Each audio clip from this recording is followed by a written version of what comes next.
Today we are talking about what are the consequences of insulating from nature. And is the world that we created a very sterile world, sterile environment? Where is that trajectory taking us in humanity? And this is a very relevant topic, especially because of what's going on today. And so that's what we're going to talk about if you're interested in this episode. So I just wanted to say, hey everybody, it's been a minute since I've gone on here and just been taking time to be present in my life and just have experiences, in the real world, because we often get sucked into this digital world and it's chaos. It can be chaos, especially if you're not conscious about how you navigate this world. So insulation, okay? And I just want to point out that the more we insulate, the more we have to insulate. So I made a post just now about how humans have set themselves forth on this trajectory of becoming increasingly more and more insulated from the natural world. So the more we tap into this frequency, this thought form of insulation, the more we embody it, and the more we have to embody it as a very nature and as a repercussion to our actions from this thought. So once upon a time, humans were integrated with the environment. Once upon a time, humans had a deep connection with the natural world and they lived in unison with it. It was a relationship that was mutually beneficial, and it was a relationship that calibrated humans to a degree of exposure to the natural world, to where life in itself was intertwined with what the natural world brought and offered in the whole spectrum of it, right? Not just what we might deem positive, but also in other realms of nature that we might deem negative or that people might have a tough time confronting, right? So this departure that modern humans have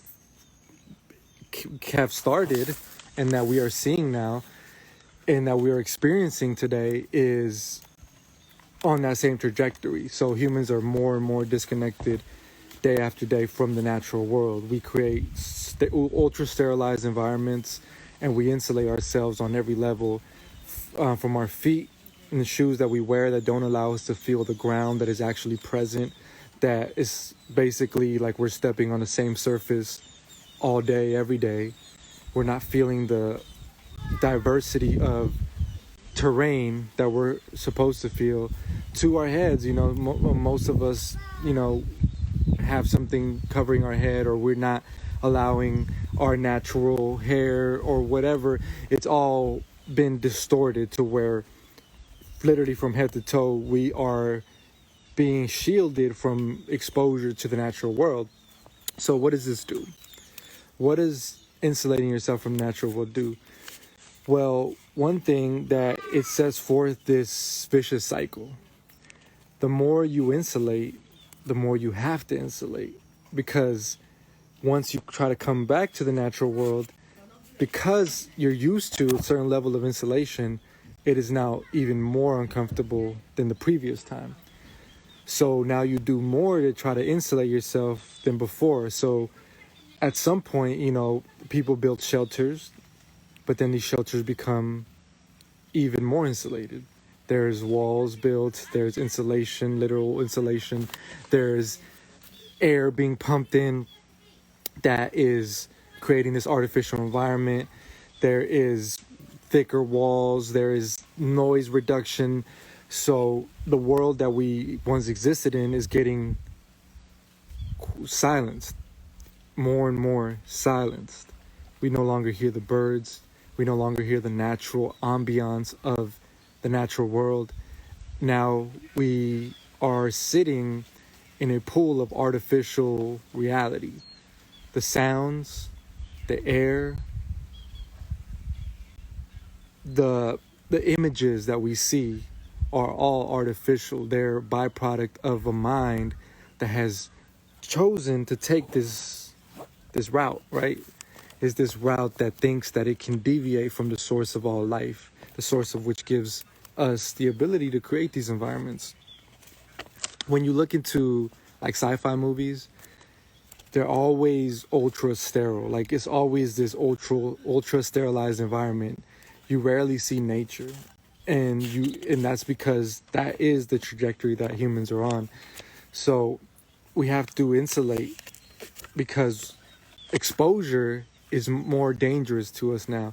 We've become more comfortable with the insulated world and more in harmony with the insulated world than we would be with the natural world. We actually feel uncomfortable in the natural world. We feel like we don't belong in the natural world because the signals that we receive in the natural world seem like a threat, right? They seem uncomfortable because we can go inside and experience AC. We can go inside and experience quietness or solitude from the noises and the exposure of the natural world. So now when we try to go out into the natural world, it feels uncomfortable. It feels inconvenient. And a lot of people people have messaged me and say, like, what can I do? I want to go outside, but I have allergies, or I just can't be in nature. I'm literally allergic to nature. And for me, that is like a step in the evolution or development of humans that is very crucial. Like once humans get to this point to where they can no longer interface with the natural world, it's like you can't go back, right? So once humans become dependent on the artificial world, they can no longer reintegrate with the natural world because they're more artificial than they are natural. So integrating with the natural world would be the demise of their existence because they're more artificial than they are natural. So they fit in more with that world than they would with the natural world. And that's why a lot of people don't gravitate towards this, because it's a lot less resistance for them from the mindset that they've been programmed and that they've embodied to just go along with the artificialness of it, just to change themselves and to paint themselves in a way that is not conducive with the natural world.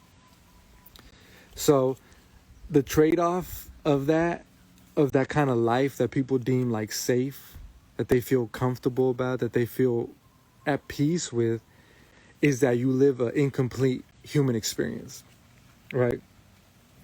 So the human experience biologically for the organism is a very intricate one, and it's intertwined with the environment. Humans are meant to be intertwined with a piece of land, with a piece of an ecosystem. They're supposed to have that relationship that's integral to that. So when you take that away, that natural environment away, you no longer have that full human experience. You took a big chunk of what it meant to be human, and now you're left with the remnants of what is equivalent to a zoo animal, to a domesticated zoo animal, to where that animal might be getting fed.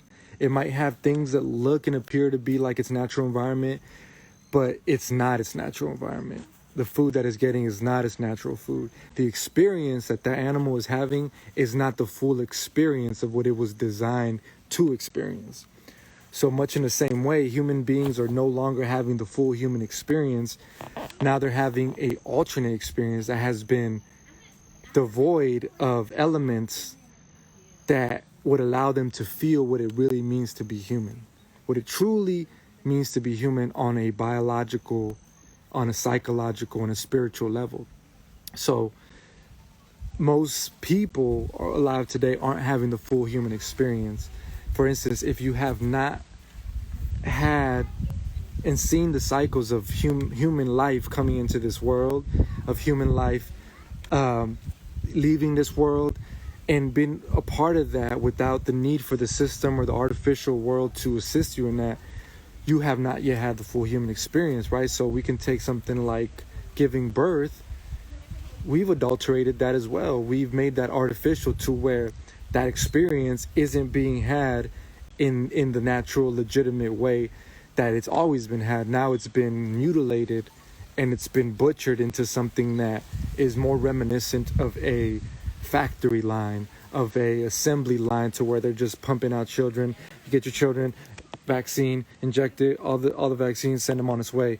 And it's been stripped of this essence, right? This natural, wild essence that was supposed to be a part of it, but we're no longer experiencing that. So the question is, do you think that a animal living in a zoo would rather have a shorter life but be able to experience its full existence as the species and animal that is designed to experience? Or do you think that it would choose that limited life in exchange for more years, or in exchange for the comfort that it feels? So I guess that's a personal question that we must ask ourselves. Personally, for me, I know that having a full human experience is much more important to me than the number of years that I live and the comfort that I feel, because I want to feel what it means to be human. And a part of that is dealing with the things that we have suppressed, is dealing with the things that we are trying to run away from by creating these artificial worlds, these worlds that immerse us in comfort but don't allow us to grow through the challenges that life presents, because it's always shielding us from having these experiences that elevate us to stronger, more defined levels of life. So, like, we could talk about what's happening right now, and that's, something that I haven't touched on much because I don't like the how it's been politicized. But what we can talk about, what's happening with this whole epidemic or pandemic that they're calling. So for me, true health is not threatened by something that tests it, right? So people feel like they have health, right, until there comes something in their life that tests that. So as long as people have the illusion that, hey, you guys, hey, I can't concentrate because I can, yeah. So when people feel like their health is very well, right, they feel comfortable. But as soon as something comes and threatens that, they realize that the comfort or the illusion, it was an illusion of comfort, right? Because true health can't be threatened by something outside of you, because it's something that's generated internally, something that's maintained internally. For those of us who take their health into their own hands and who do things every day to strive to be healthy, we know that these are things that we have to do for ourselves. It's not something that a doctor can inject you, or you can outsource to anybody else, right? So this is the kind of lifestyle, the mindset that you have, and the relationships that you have. These are all things that affect your health. So you are in control of that. So when something comes into your reality that poses a threat to that, that's really going to expose how you truly feel about yourself, how much you truly feel in control of your health. So the people that feel threatened by what's happening right now is because they don't truly feel control of their health. They don't truly feel control of their reality. They were living in an illusion that they were in control of it. But when real life, when shit hits the fan, that's when you get to see, oh, this person, they're not as confident about their control over themselves and their reality and their health as they appear to be, or they projected to be, because something like this that's coming from the outside, that's coming and spreading fear, is allowed to take their peace away. But those of us who have a grasp on health, grasp on the spiritual nature of life and the cycle of life and death and everything that's supposed to happen, we feel at peace with what's happening, because we understand that it's a part of a greater cycle, that although we might not be understanding of all the mechanisms of how it works, we know that there is a greater thing at play. We know that there's something much bigger than ourselves that is manifesting. And for us to try to get into the way of that, or to try to stop that, it would be throwing a wrench in the machine that is nature. It would be trying to circumnavigate the processes and the cycles of the natural world. So all we can do is get in alignment with that. All we can do is really manifest ourselves as the greatest version to confront any challenges and any difficulties that might emerge.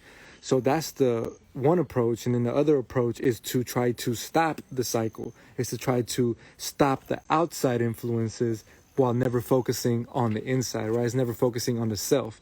It's saying the world needs to do this, you need to do that, everybody else needs to be adhering to something, some rules and regulations so that I could feel comfortable. But those that can find peace within themselves are those that have generated that within themselves, who have generated high levels of health and have the confidence that know that they're in control of that. So when things come from the outside, it doesn't pose a threat. And there's a true understanding on a spiritual level, on a physical level, and on all levels that either we're prepared for what's coming and what comes into our reality, or we even understand that even if we're not, and whatever happens and manifests is a part of what's supposed to happen, and is a part of the greater picture, that even though it's challenging, that we must accept, because anything other than acceptance is being a cancer to life, is trying to plague life with stopping the cycle. So the potential of death exposes the true nature of who we really are and where we really stand. It's easy for people to say that they're happy until something in their life comes that challenges their happiness. Everybody is smiling when things are good, but the true test of happiness, the true test of being centered in oneself is when challenge comes. So that's when we see people who thought they were healthy or who thought they had a grasp on health are exposed when something like this happens, because they no longer feel confident in their health, because it wasn't real to begin with. Their health was only circumstantial on them feeling good and in the world feeling at peace. But as soon as the world goes to chaos, they also go to chaos because they're in alignment with the world. But if you're aligned with peace internally, if you're aligned with nature, nature is always going to be neutral. So you can keep that neutrality, you can keep that level-headed and that peace and that balance at all times when you're aligned with that. So everything that's happening, just exposing people.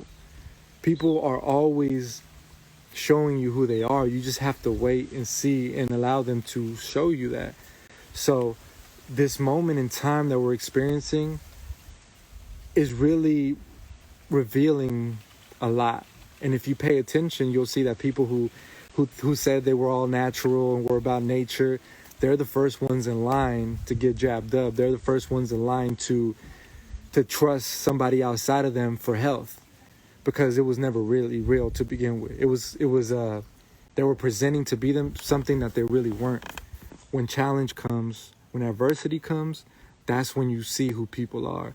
That's why adversity is so important, because people can play like there's something that they're not until that hardship comes. So if we take adversity away, we risk not knowing who people really are. And that's important, because you want to know who people really are, and adversity allows us to do that.